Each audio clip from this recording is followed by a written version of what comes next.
Nah, sehingga manusia ini punya peradaban beda dengan binatang.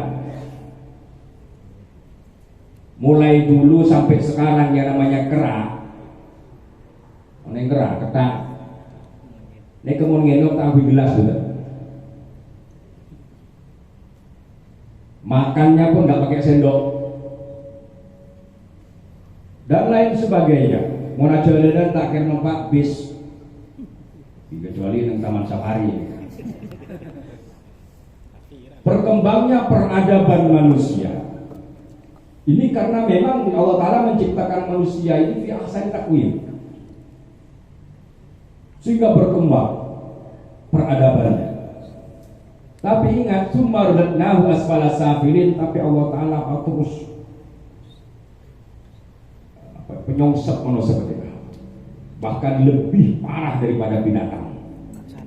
Illal ladzina amanu wa 'amilus sholihati falahum ajrun ghairu mamnun. Kecuali orang-orang yang beriman dan beramal soleh, berperilaku bagus, maka baginya pahala yang tidak terputus, terus berkembang pahalanya. Artinya nombok beteh dari setiap tindakan bagusnya. Nombok beteh, nombok genjalan pernikahan. Ini kepada lebih orang alakoh, tentulah yang dihindari adalah kerugian. Di surat wal asri innal insana lafi khusrin illa alladziina amanu wa 'amilus sholihati wa tawassaw bil haqqi wa tawassaw bis sabr. Numpuknya pahala yang tidak putus yang dikumpulkan oleh manusia ini agar supaya tidak rugi. Dan mati orang manusia ini kan mati manusia tak boleh tak rugi. Ini tidak hanya amanu wa 'amilus sholihat, tapi juga wa tawassaw bil haqqi wa tawassaw bis sabr. Bisa saling menasehati, saling mengingatkan. Ini berarti membicarakan sosial kemasyarakatan, hubungan antar manusia.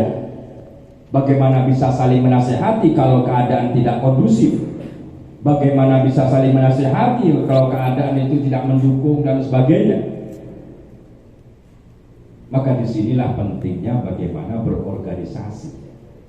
Rasulullah juga berorganisasi ketika hijrah ke Madinah. Nah, maka agar supaya tidak rugi, membangun kesalehan, hablum minallah, ubudiyah, tapi juga bagaimana membangun kesalehan hablum minan nas, supaya tak rugi mereka. Nah, maka disinilah kita melangkah akrena dari itu. Maka ketika era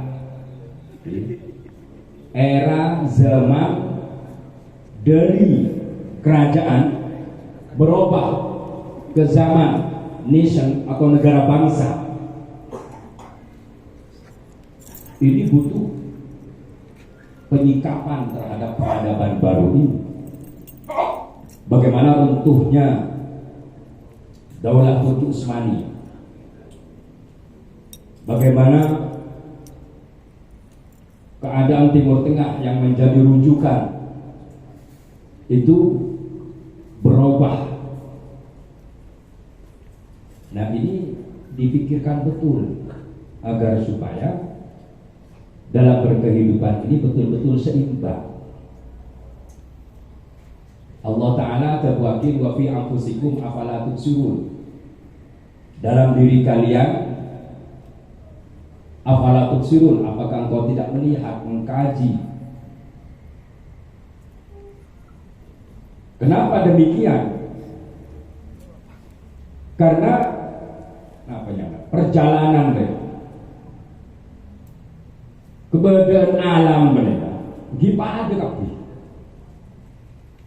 Sampai Allah Ta'ala ada bagi dalam surat Al-Mulk, alladzi khalaqal mauta wal hayata liyabluwakum ayyukum ahsanu amala wa huwal azizul ghafur, bahwa Allah Ta'ala menciptakan kehidupan dengan berbagai skenario kehidupannya ini untuk menguji kita siapa yang paling bagus dalam menyikapinya,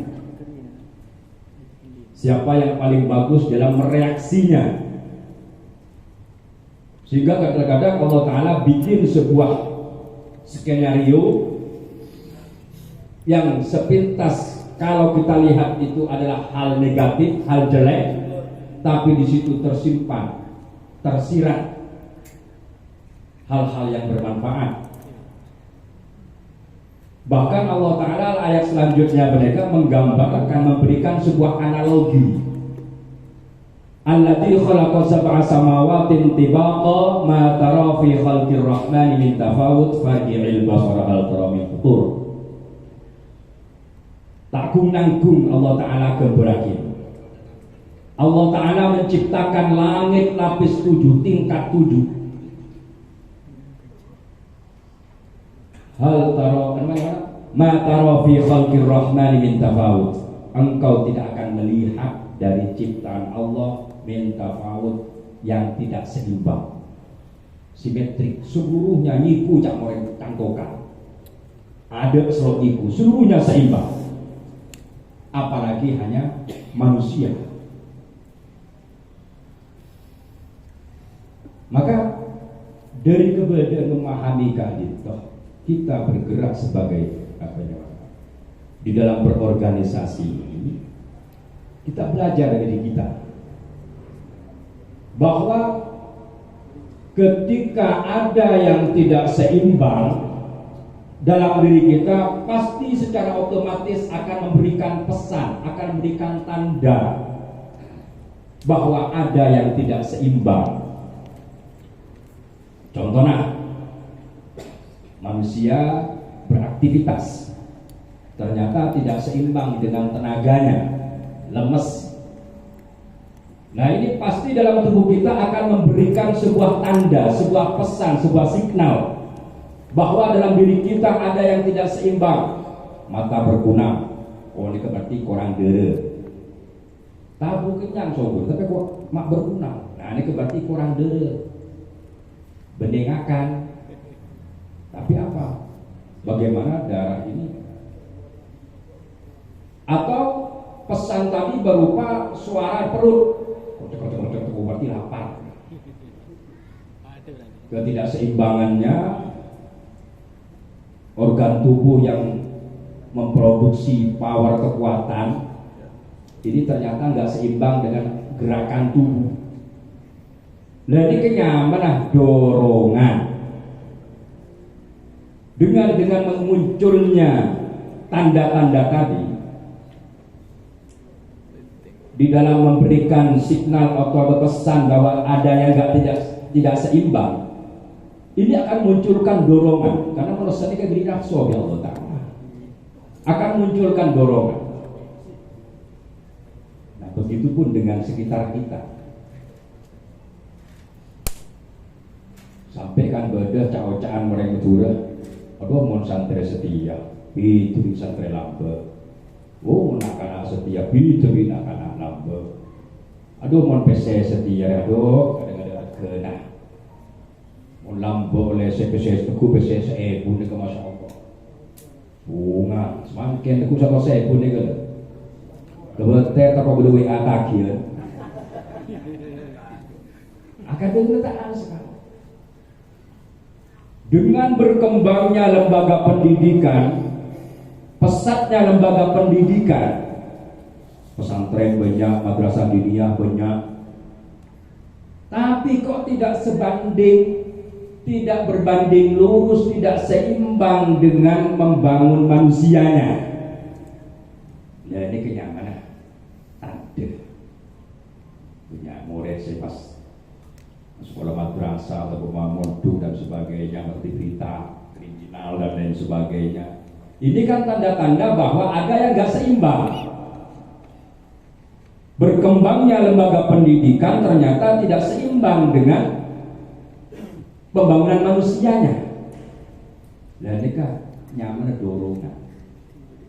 Tanda-tanda ini harus sadari bahwa ini adalah dorongan. Sebab terkadang beda orang tak sadar, oneng je bedetan je tak seimbang, tapi tidak menyadari dan memahami dorongan tersebut. Tabuk lapar, tenaga orang, pakun lakoh kepaksa akhir. Akhirat kenapa? Sakit mah. Geblak. Orang alakoh mata berkunang-kunang, kepaksa akhir. Geblak dia. Ini karena apa? Tidak menyadari bahwa ada dorongan di situ. Dan dorongan ini akan menghasilkan sebuah apa? Kepastian tujuan. Mun tabung lapar berarti saya tujuh makan. Mun berkunang-kunang saya tujuh bisa jadi nikah pil atau berobat. Paling tidak minum air dan apa air gula dan lain sebagainya. Dari situ ditentukan tujuan. Dari dorongan tujuan. Nah dari dorongan dan tujuan mereka butuh yang namanya strategi. Orang lapar memunculkan dorongan. Dorongannya sudah ditemukan ini mencapai ke tujuan yang namanya makan. Tapi mon orang lapar pakai karo tas bisa ekoter tak kira kenyang betul. Tapi kenapa kau tuh numpak nasi baru bisa kenyang? Cara numpak nasi ada remah dia ntar ke dapur ke dapur kok bu dapur tentang muslimatun dan lain sebagainya keluar anak. Namun ada nasi di dapur kita ke baru. Lalu ternyata mendak baru di waktunya keseh. Sebab otak menompok yang baru. Atau otak lalu bisa. Ini namanya strategi. Dorongan, tujuan beda, tapi bergerak strategi, ini kenyamanan angan-angan kosong. Ini kesekocak ulul amal.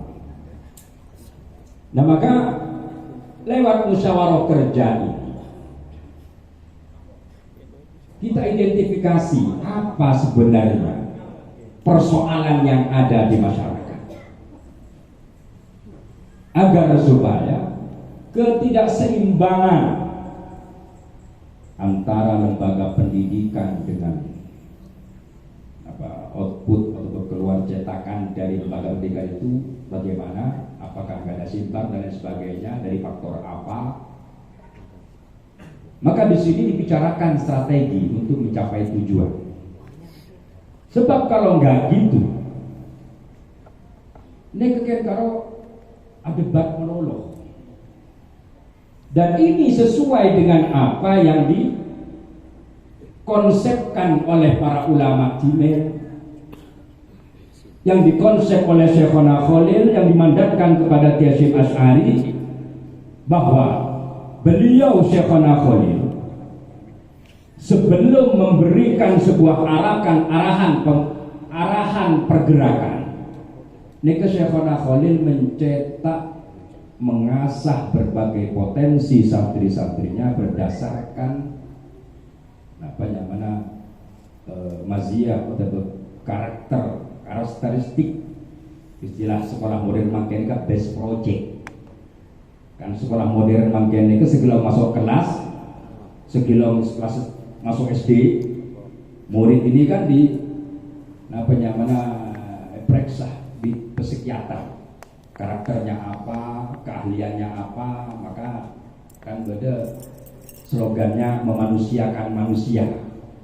Ada istilah manusianya kalau dibakat. Mungkin bakat nyanyi, udah bakat lukis dan sebagainya, tetap itu diasah. Sering kita dengar bahwa Syekhona Khalil di dalam menerima santrinya, mereka berbagai isyarah akademik. Dia maksud lasem mereka ekorong ajeng jaguna coba. Hasyim Asy'ari ketika memondok di Tembangan Bisa kona Khalil ni ka apa nyaman dak santai lah macannya datang. Ayo sekilong rabu kesin asari nek tumbangan mereka. Syekhona Khalil makon dak santai lah. Kalau kita betul kamu, gak boleh macan datang. Macan juga. Jadi best projectnya di situ. Jadi diasah oleh Syekhona Khalil, diasah setelah menghasilkan berbagai manusia yang berpotensi, baru setelah itu oleh Syekhona Khalil diarahkan, dikonsep agar membangun sebuah pergerakan yang terorganisir dengan menyatukan seluruh potensi yang ada. Untuk apa? Untuk menjaga nilai-nilai murni, baik nilai agama maupun bangsa, karena manusia tidak bisa lepas daripada yang namanya bangsa. Wa ja'alnakum syu'uban wa qabaila lita'arafu. Allah Ta'ala menciptakan suku dan bangsa yang melekat dengan berbagai tradisinya. Itu tujuannya adalah lita'arafu, untuk saling mengenal. Dari saling mengenal itu akhirnya saling mengisi, untuk membangun sebuah peradaban yang lebih bagus. Nah, jadi menyatukan dari berbagai potensi-potensi yang ada ini dalam rangka menjaga nilai. Makanya yang dikutip oleh Syekhona Khalil adalah ayat tentang tongkat Nabi Musa yang berubah jadi ular, benih jadi sinar. Qala alqiha ya Musa fa'alqaha fa idza hiya hayyatun tas'a. Ketika diperintah Nabiullah Musa alaihi ta'ala untuk melempar tongkat, tanyaan boten, laksanakan perintah itu, langsung berubah jadi ular. Yang menciptakan ular itu Allah Ta'ala, bukan Nabiullah Musa.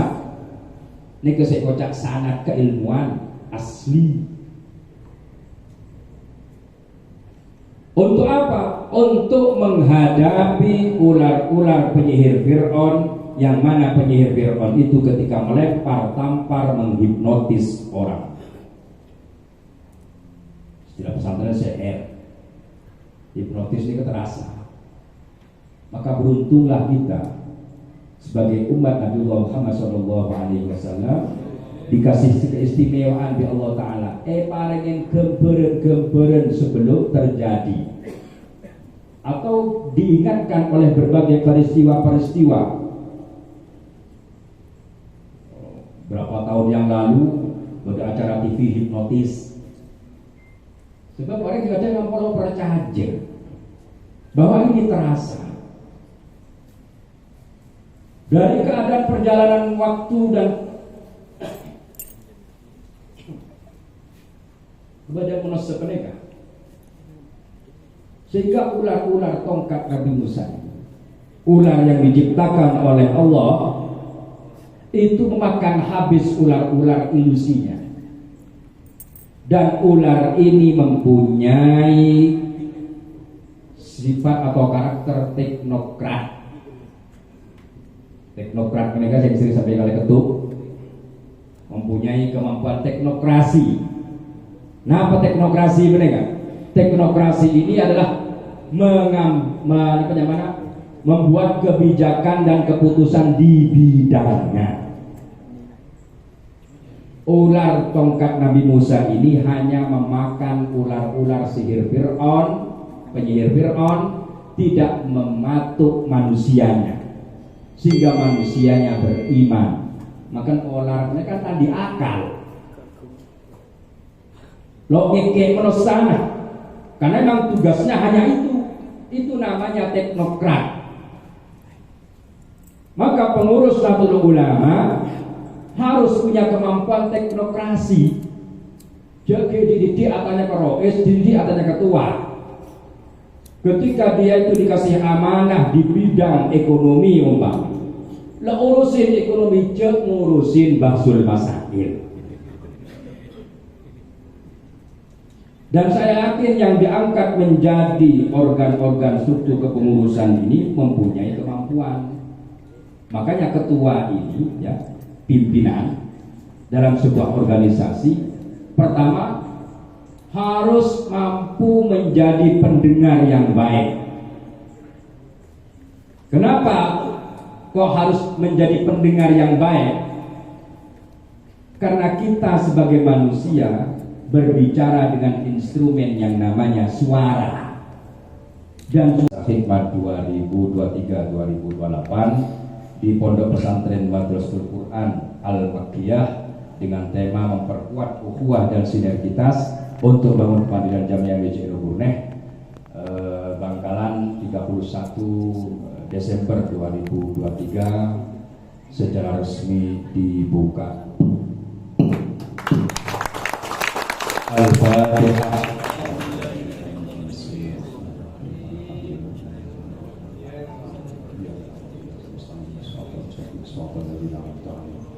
غير المغضوب عليهم